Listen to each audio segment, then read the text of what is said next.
Right. Wow. And then, yeah, the headlights finally come out like really well.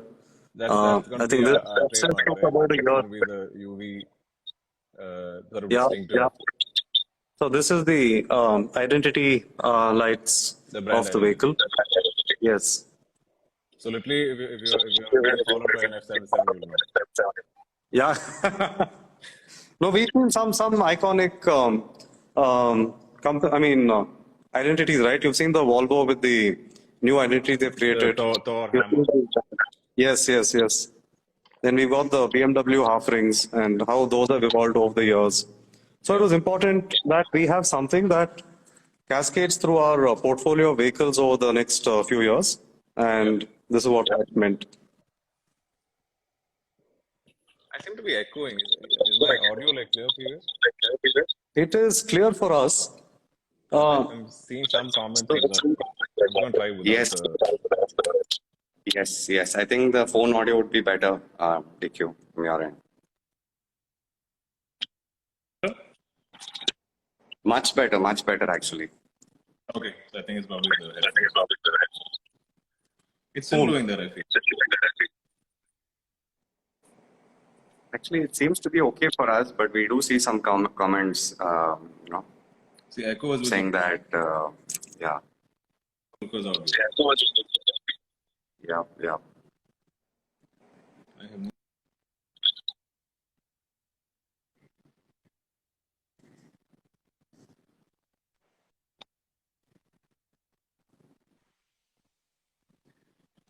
Wait, can you hear me? Yes. Yeah, we can. I don't know why it's doing this weird echo. Are you able to hear your own Wi-Fi? Okay.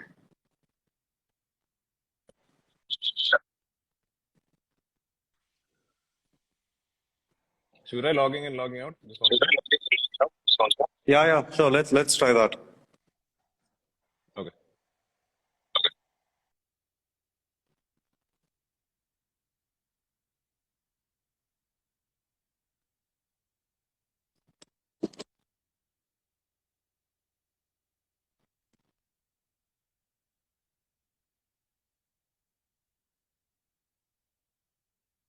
Yeah, just give us a second, guys. DQ is going to be back.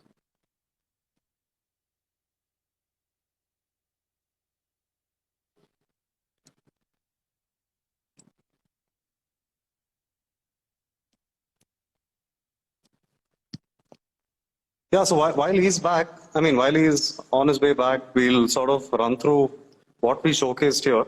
I think we got started with the detailed design, all of the engineering that's gone into the vehicle, the overall tight package of the vehicle itself, and a quick recap of maybe what we did in Battery Day. Neeraj, do you want to give a quick update on what we have here are the new batteries. This is a fully fixed battery pack. What we had showcased in 2019 was 3 modular batteries. Now we have something where we more than double the capacity. We've gone from what we had announced as 4.2 kilowatt hour to more than 10.5 kilowatt hour. It's quite crazy because that's also increased the weight of the battery pack and overall package. But essentially that also gives us a lot more flexibility in terms of the power output, in terms of the range, and all of that comes into what we have to take care of. Right. So this battery pack is what powers the entire drivetrain from the motor, the transmission. All of that is controlled by which modulates some in terms of mechanical. Here is our control unit, which again is some very proprietary. Hey, any better? Hey. Yeah, you're back. Okay, it's still doing that echoing.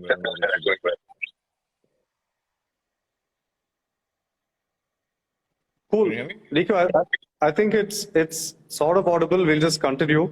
Yeah, go ahead. Yeah, so this was, I think, the other point when you last saw the vehicles, right? This is the version that you would have seen. Yeah, in the with the modular battery. Yes, yes. So this itself, it had turned out to be a really, really cool motorcycle. And Yeah. what we've pulled off is, I mean, if you think this is cool, what's going into production is way, way more radical than what you see here. No, even And this was ergonomically so strong. yeah, so Like, this, I mean, it's got a very committed, aggressive posture. yeah. And the beautiful thing is the way the handlebars and everything have been designed. If you look at some of these small details, you see the handlebar is raised, right? So from a distance, it looks like a very committed, sporty motorcycle. But I think we've sort of got the right ergonomics that work really well, whether you're on a track or whether you're riding on the roads as well. Like commuting. Yes. And the other thing that's happened. I'm dying to see what's under the cover. So that's what's being unveiled on the. Give us a sneak, just like left it somewhere, like we show one part of it. I mean, that's what's being unveiled on the 24th. But maybe one very cool feature that has come in from what you see there. Yeah. Maybe just a bit. You see there is a. Oh, damn. Are those flicks? Yeah, that's a cooling vent for the motors. Wow. Yeah, so there's a bunch of things, but I think But if you fin is like an aero flick. fin, yeah, it does multiple things. Aero as well as it serves as a crash guard as well. Oh, epic. So it's got aluminum on the underside, so it's sort of playing dual purposes on the body. Okay.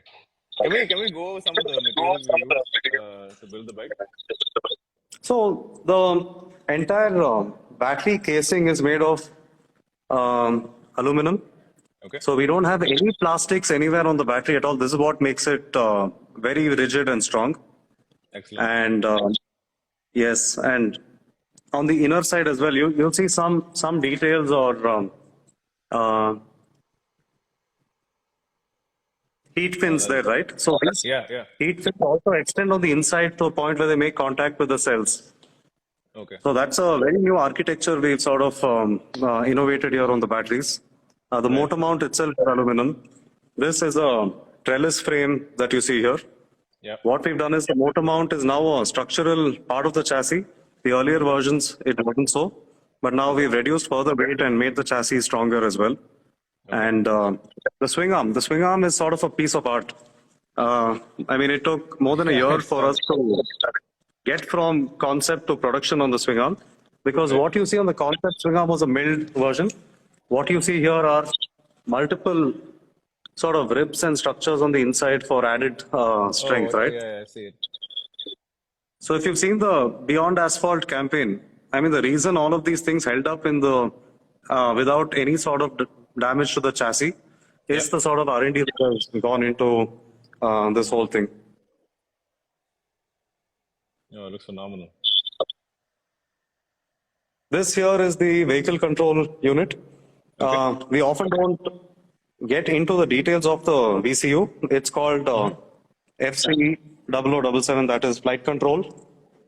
So basically that performs the role of coordinating with each and every other system on the motorcycle, right from the ABS to managing the power output from the batteries to the motor, talk to the motor controller, coordinates with the display as well.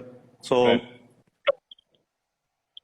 it's doing a lot of things I mean, we speak about how many versions of evolution the BMS has gone through on the battery pack. Now the VCU itself has gone through an equivalent number of iterations.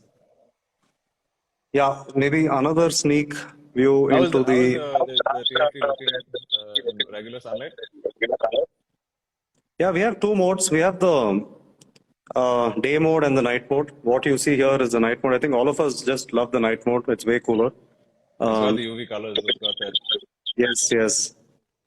So there are multiple options for you to sort of, navigate across in terms of the features you want to change on the bike and navigation support, configuration of your vehicle, etc. Wow, what all can we configure on the bike? So on the bike, you can, with regards to performance, there are three modes of riding. Mode 1, which is optimized for optimizing your range, optimized for range. Mode 3 is all out performance. And mode 2 is, I think, what we find really good fun to ride in the city. Okay. So that is one. Then multiple things you can configure your ABS settings, dual ABS, mono, and The regenerative braking is another important aspect that we have control over because essentially different types of riding behavior. Little closer. So the regen is what is quite exciting. Control on the regenerative braking. And if you're sort of at a track and cornering all the time, then more aggressive regen really helps. So we have control on that on the dashboard as well. But that's a pretty. But how many sort of two-wheeler EVs are offering regen now? I think it is sort of slowly becoming the norm. It hasn't yet completely seen mainstream adoption, but knowing how you can use the motor as also a generator and sort of absorb energy and use that to charge the vehicle and become more efficient, I think regen is very high up in terms of the. What we are also doing is build building. on the cars.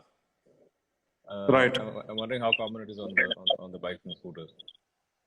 No, it's imperceptible. I think what we've heard in terms of feedback is most of the vehicles today have hard-coded region. What we are trying to do is give a range where you can calibrate it with multiple settings on the region itself.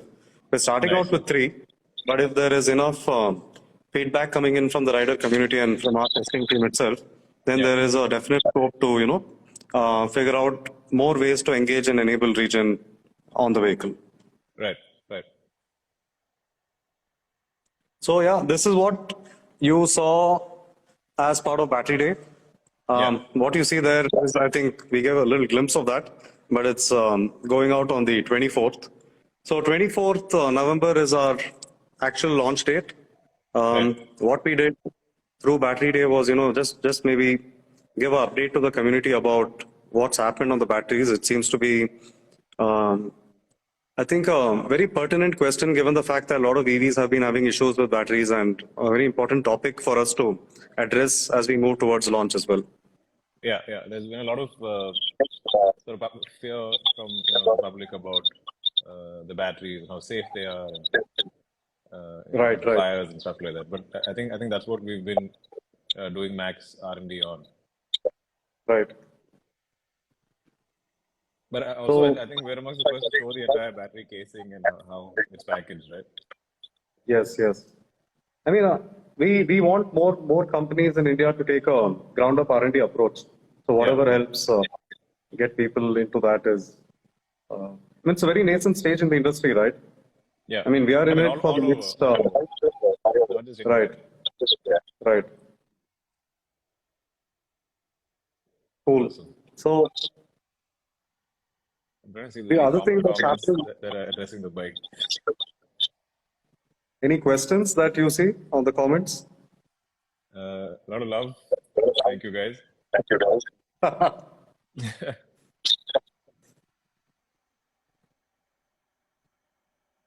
Let's see. Anyway, I'm sure something will come up.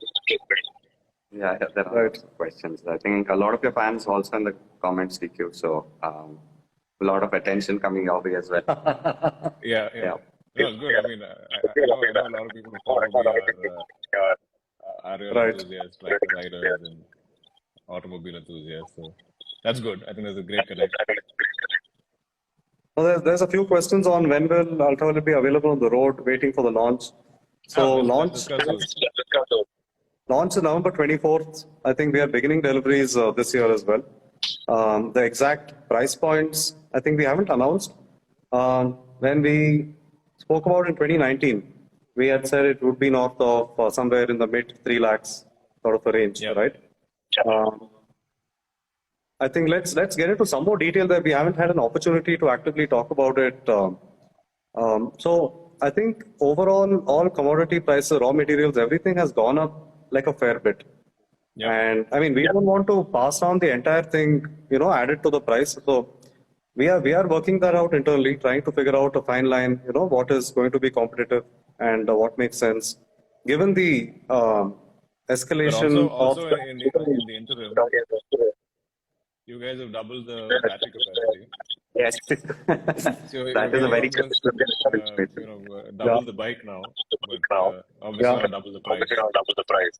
Yeah, price cannot be double, but So a small percentage increase, I think people will forgive us. Yeah. yeah.